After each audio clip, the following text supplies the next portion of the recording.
We're going to discuss Mishnah Yud Daled in the third Perek, Dosa ben Hurkanis.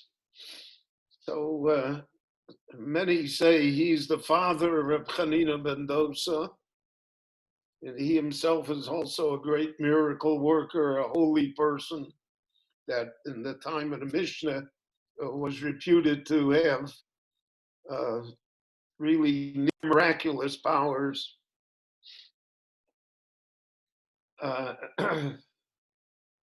Hyrcanus is a Greek name, but it's very common in the times of the Second Temple. There were kings, the Hashmonaim kings already named Hyrcanus. I've discussed with you many times.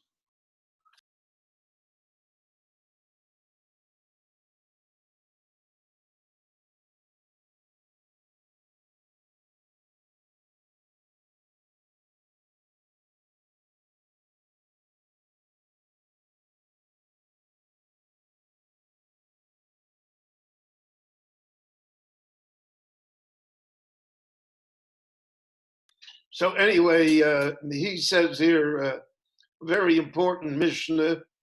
All Mishnayos are important, but very relevant Mishnah to our situation. As Sheno Shel Shachar, he's talking about three things that are Motzinas Odom in Olam. That Motzinas Odom in Olam basically means that it renders the person useless. The world doesn't need him.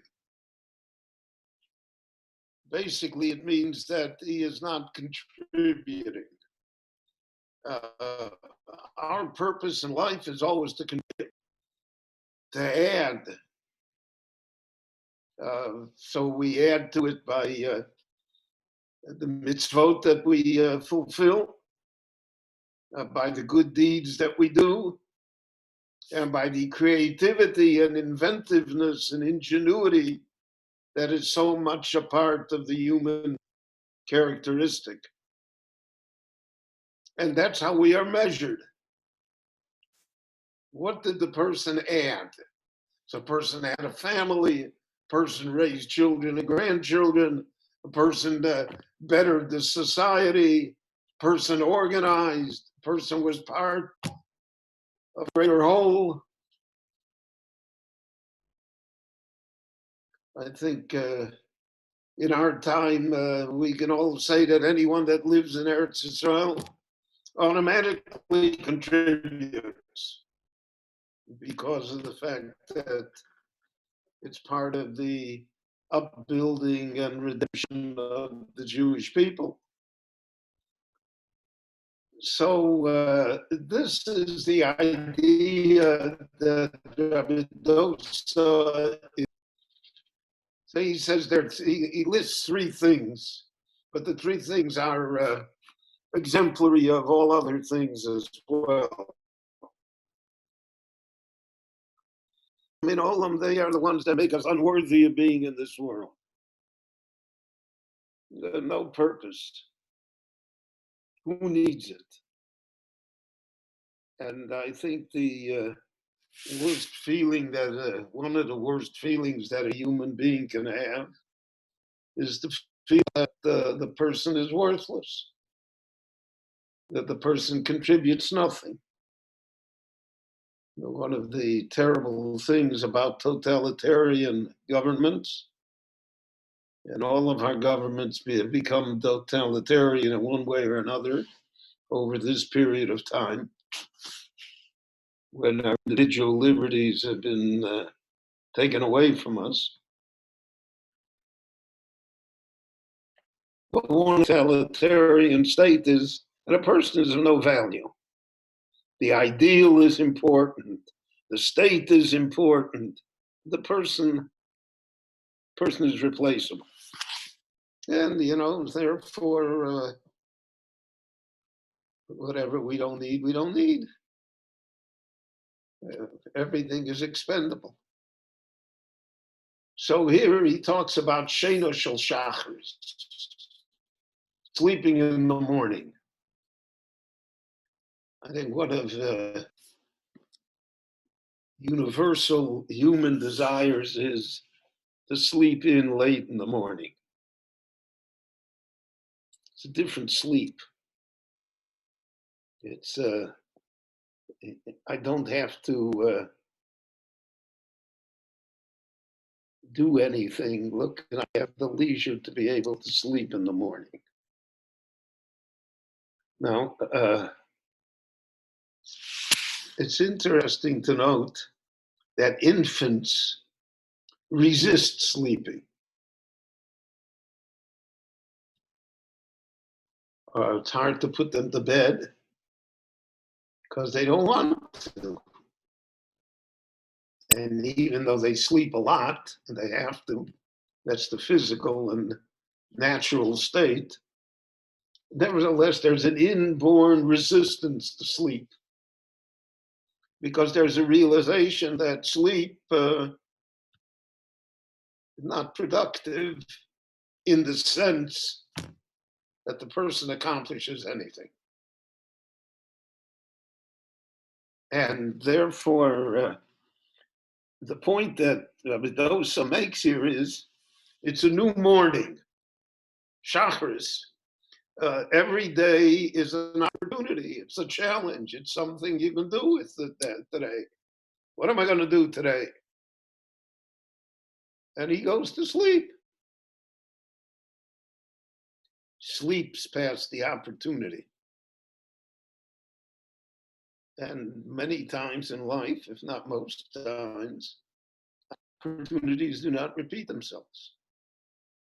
What's gone is gone. We find the Novi Yonah, the great story that we read from Mincha and Yom Kippur. So he's running away.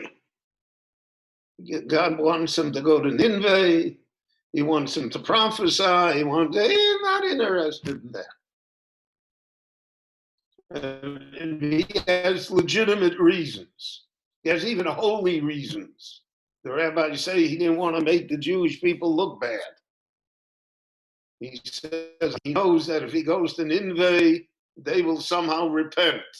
But the Jewish people, look at all the prophets that came to them and they never repented. So he doesn't want the Jewish people to suffer by comparison. He has the highest of motives. But the highest of motives never counteracts the will of God. So he runs away and he hires a ship and he's going to Tarshish. And then we know the great story of the storm that comes, hurricane on the ocean. The boat is about to go under. So this is the moment of great crisis. A great crisis in the life of Yonah, and it affects others, the innocent sailors who are on board. And what does Yonah do? He goes to sleep. Vayishkav vayerodam. He lies down and he goes to sleep. He's going to sleep through the crisis. Wake me up when things get normal again. Wake me up when the storm passes. His shipmates don't allow it. They come to him and they say, Malacha mirdam. What do you mean you're sleeping? At least pray to your God. Try and save us. In this moment of crisis, how are you sleeping?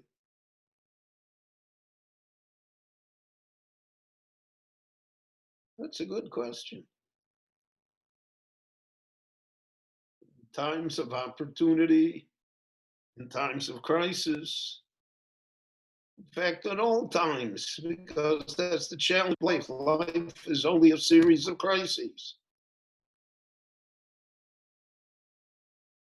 So Malacha Nirdam, what do you mean you're sleeping in the morning?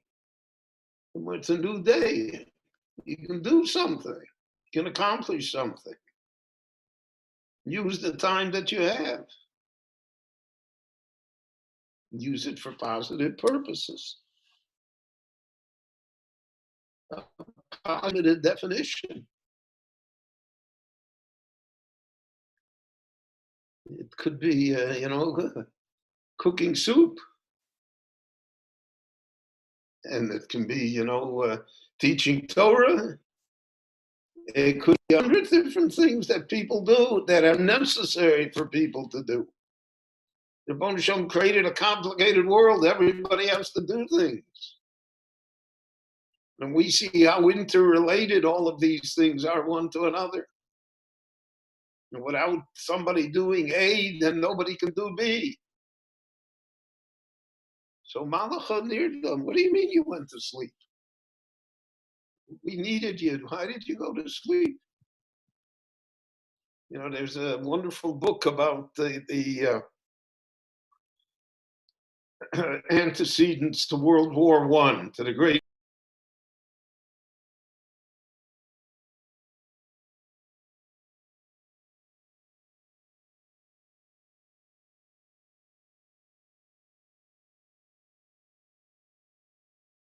fascinating, because it sets up our world. Our world is still dealing with World War I. But be that as it may, so there's a book called The Sleepwalkers, and it describes how World War I happened. I mean, at least how historians think it happened. And it happened because everybody was asleep. The Kaiser was on vacation. This one went here. The British Parliament, in August, everybody takes off. They sleepwalked into the greatest catastrophe that Europe ever faced. That's Shena Shel Shachris, sleepwalking. So he says, if you sleep through the crisis, if you don't realize that you're here for a purpose, if you're not up to the challenge, so to speak, then Motzinas Odom in Olam, then you're pretty much useless. It's not just useless to society, you're useless to yourself. It was mentioned the Mesilas Yesharim begins, Moshe Chaim Luzzatto, he begins with the question, Ma chovas ha'adam ba'olama? What are we doing here? That's the basic question. So the Torah tells us what we're doing here. We're here to serve God, so to speak, and to serve mankind, and to build the Jewish people, and to make a better moral world. All of these noble ideas, that's what we're here for. What do I do to advance it? Maybe I just cook soup, but I'm advancing it. But if I'm asleep, so then that's not a good idea. If I'm asleep at the time that I should be awake.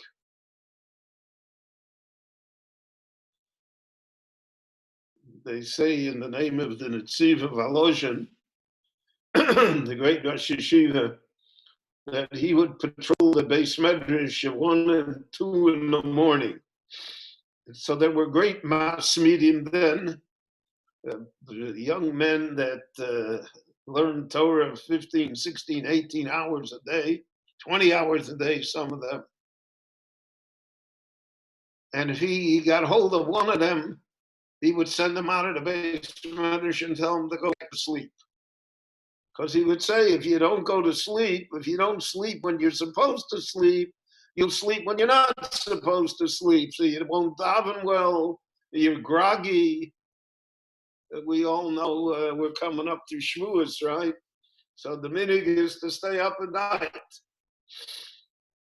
There are a lot of good things to that. And I myself have stayed up at night for most of my life.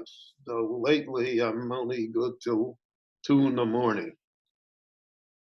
But all of us can testify that if you stay up all night, the davening Shavuos morning is pretty groggy.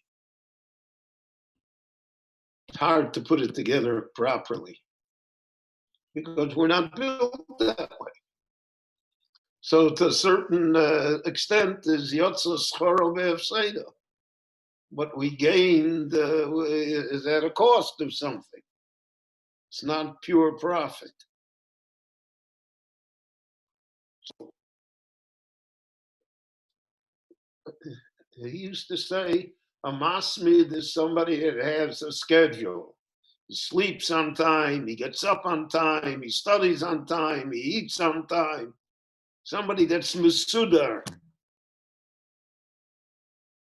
That he says a schedule, because then the person is productive. And our job is to be productive. It says by Yonah Marishon that God put him in Gan Eden La'ovdo L'Shomra. And we're talking about Gan Eden. We're talking about paradise. So, so it's everybody having a condo on the ocean. So then why does it say La'ovdo L'Shomra? To work at it, to guard it, and to nurture it, because that's our purpose.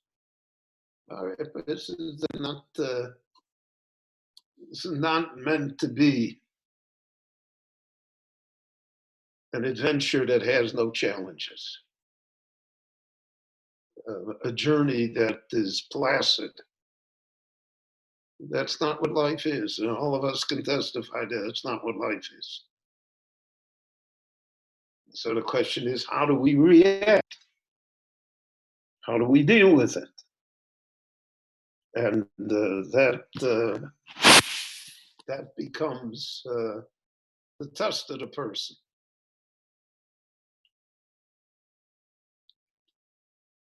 So that's the idea that he says, Sheno shel Shachris. And then he says, Yain shel Tzoharayim.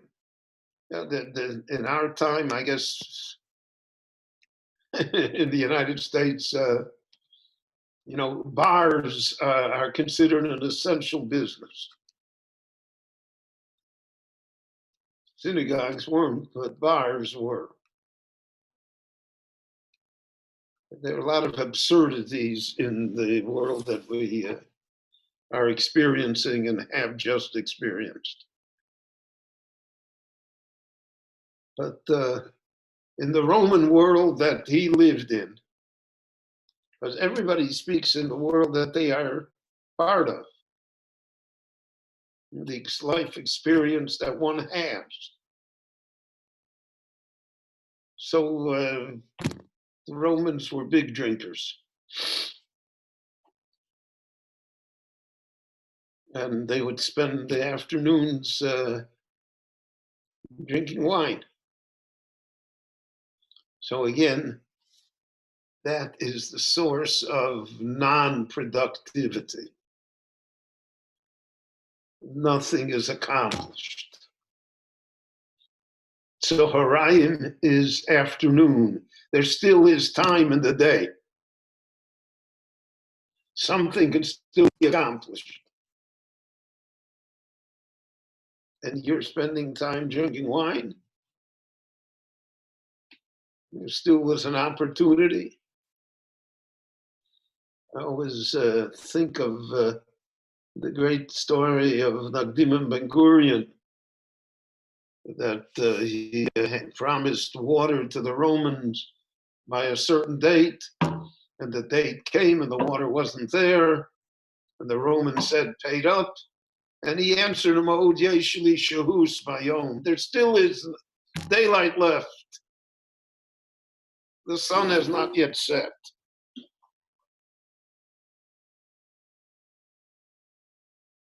So afternoon is also a time that a person can accomplish.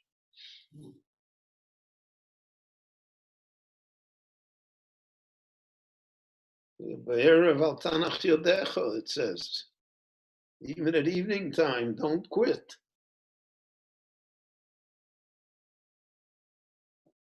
Life too.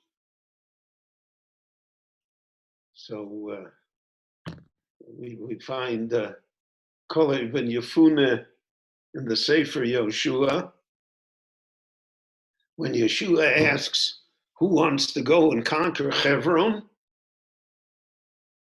so Kolev stands up and he says, Ben I'm 85 years old today.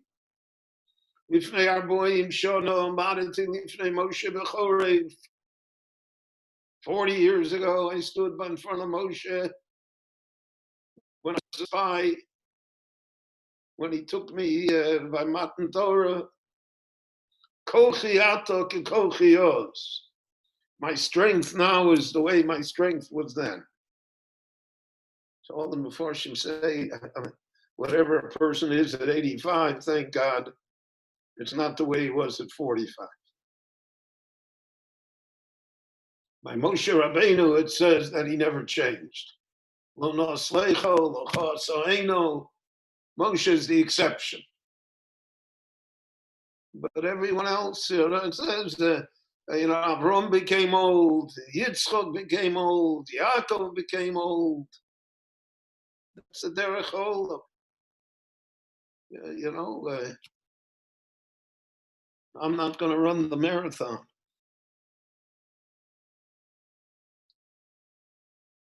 But so what does it mean? Kochi yatok, kochi oz? So koach means potential. It doesn't only mean strength. I still have potential, Yoshua. I still can do something. I can still accomplish something. My potential now is like I had potential then. So then I had this amount of potential because of my physical condition. Now I have this amount of potential because of my physical, but I still have potential. I can still do something. Don't count me out.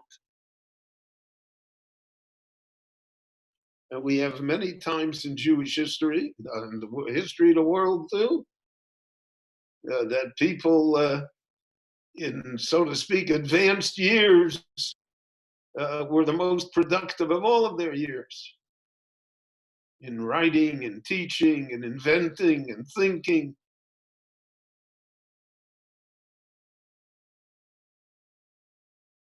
The United States now, the two candidates for president of the United States are two, who wouldn't be allowed to come to shul if they were interested in the matter.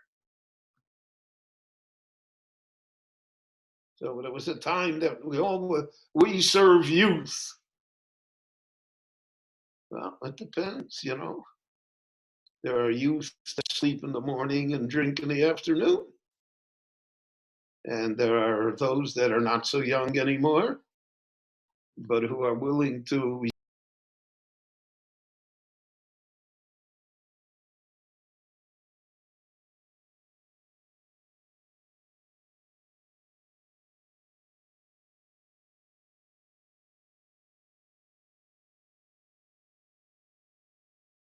for Yom Roya. As long as we're here, let's do something. We still have potential. We're still there. And then he says, Yeshivas Bate Knesset Shalame Haaretz. So there's a double thing here. It's first of all a desecration of the synagogue. People come to the synagogue only to deal with it as a place of social intercourse. It's a nice place to be.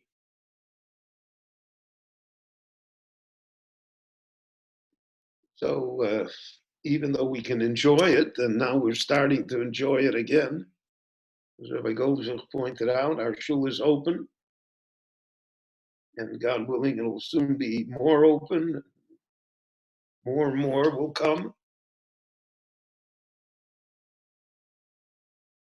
But it's not only a place of social. If it's only that, then it's no good. It's a place to raise people, to uplift them, to give them a sense of the eternal. The problem with Botek Nesil Shalame Oretz, of the unlearned, of the people who do things by rote, there's no inspiration. Well, if a person needs inspiration, it's the oxygen. There's a test that they have now. You stick your finger in something, and it says, what's the percentage of oxygen in your red blood cells? And if it's supposed to be 90 and above or something, then you're all right. But God forbid if it's less than that, so then there are potential problems. So, I wish there would be a machine. I'd stick my finger in it and show me what's the percentage of inspiration that I have in me. What am I inspired? And that's really the whole message that he says here. All of the things that he mentioned. Motzina Sodom in Olam, he's worthless because he has no inspiration. He can't inspire others. He does not inspire himself. He's not trying to do anything. And that is really a very, very serious consequence. So those of Hurkanis who lived at a very difficult time in Jewish history. I mean, when has there ever been a time that has not been difficult for us? One of the fallacies that somehow we talk ourselves into is that our times are more difficult, most difficult, never been such a thing like this. Yeah, I don't know.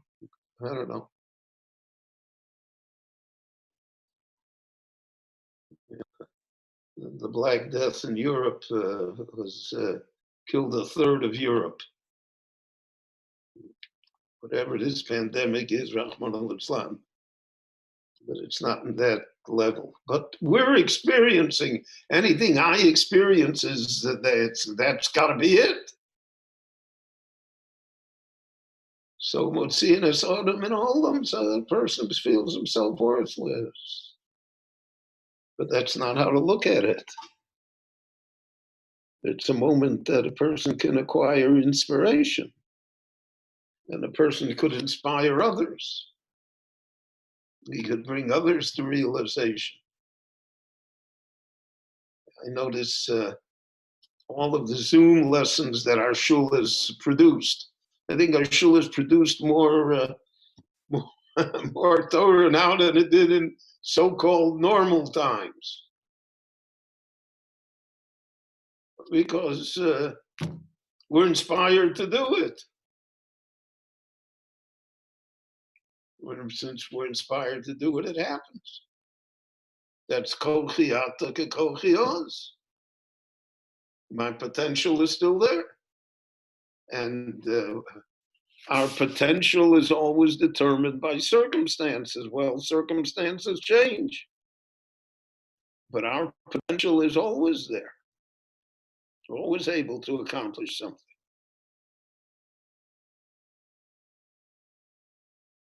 A man called me up about something, He said, I can't do this, I can't do that. Very wealthy man who I'm on good terms with, and I could joke with him. So I said to him, but you still can write checks. And he was taken aback before he laughed. But there's a kernel of truth in that. You can still write checks. Maybe there are other things you can't do, but that you can still do. Your potential has not been eliminated completely. And again, that's what they said to the prophet Yonah, Malacha Nirdam, how dare you be asleep? We need you now. You're the Novi Hashem. God has the great whale swallow him and then spit out, and he has to go through all of these Gilgulim, all of these levels of tests. And he, in effect, says, I give up, I'm worthless, forget it.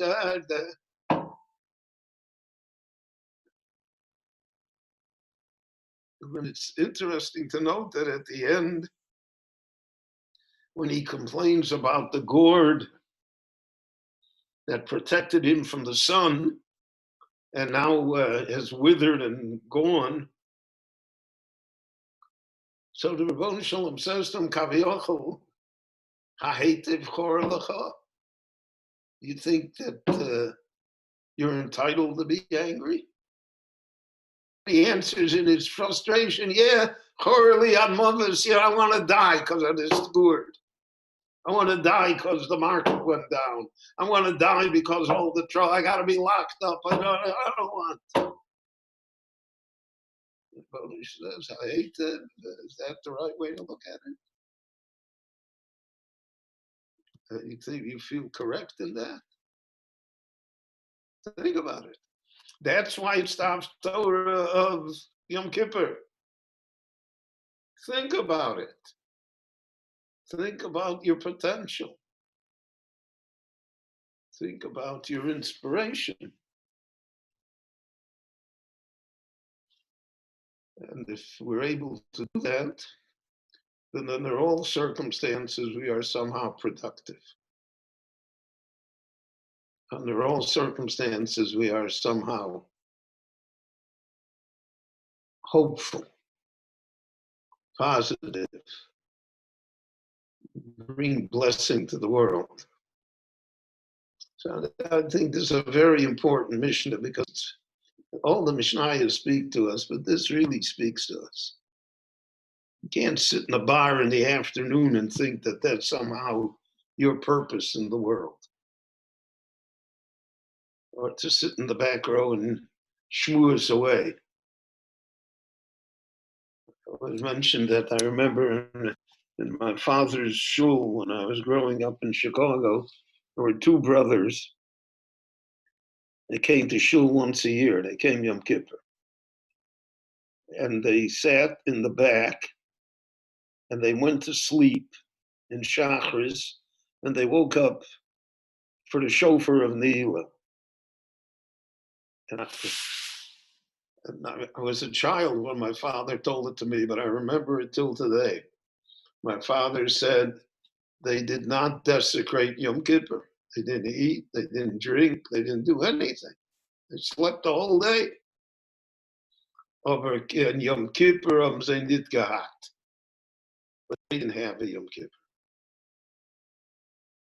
Because that's Mutzi and Sodom and all of them. It's worthless.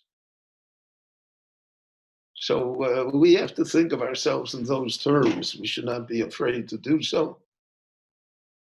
In our own self-importance, we should minimize it. Everyone counts. Everyone is necessary. Everyone contributes, especially our shul, which is the sum that is much greater than the whole of its parts put together. And we'll be privileged to accomplish great things yet. Because of the fact that Yeshu's Bayom, there still is time. The Lord will grant it to us, and we'll all be well, and we'll see each other soon. Thank you very much. Chodesh Tov, Kol Tuv Selah. Kol Tuv, thank you so much, Rabbi. Thank you so much, Rabbi. Real inspiration. I would say if we're zocheh to be like Rabbi a little bit, to use our time wisely in the afternoon, that's when we'll be zocheh to really turn our batei knesios like Rabbi, under Rabbi's leadership. Okay, wonderful. I would like to also tell everyone that this coming Tuesday is going to be a special haskara for Marvin Hirshhorn, and we're going to be zocheh. Rabbi Wein is going to say some words in his memory. He was an outstanding member in our Kehila. Moshe Lashinsky, his close childhood friend, is going to be speaking. His son, Rabbi Kenny Hirschhorn, and Mirz Hashem, his grandson also will be speaking, but his grandson, Baruch Hashem, had a baby, and the bris is scheduled for Tuesday. So it's going to be a very special Haskar just in 2 days on Tuesday. And that's going to be our special program this Tuesday, Haskar for our dear friend and member, Marvin Hirschhorn. And we're looking forward to seeing the Rav then. Okay, Kol Tov Sela. Thank you. Thank you so much, Rabbi. Libracha and Hatzlacha to everybody.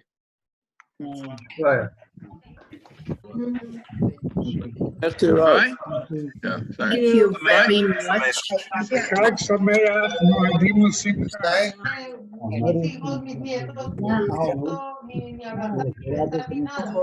everybody's here. Rabbi, you still on? Kasher Koyach, Rabbi Wein. Yes. Gonna be.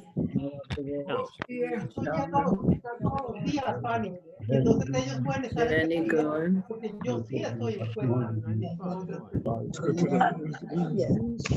Kenny posts at dailygiving.org. I highly recommend it.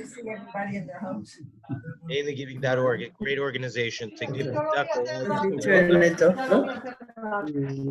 Yeah, 208. Is Rabbi Wein still on? He's still on. He could hear you, but you can't see him. Yeah, can he hear me? I want to relate a little anecdote to him. I don't know, but he might be able to hear you.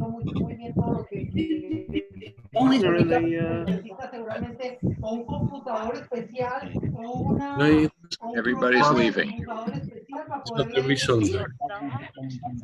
Yeah, Rabbi? Rav? Can you hear me? We hear you, but Rabbi Wein may not be on anymore. Uh-huh.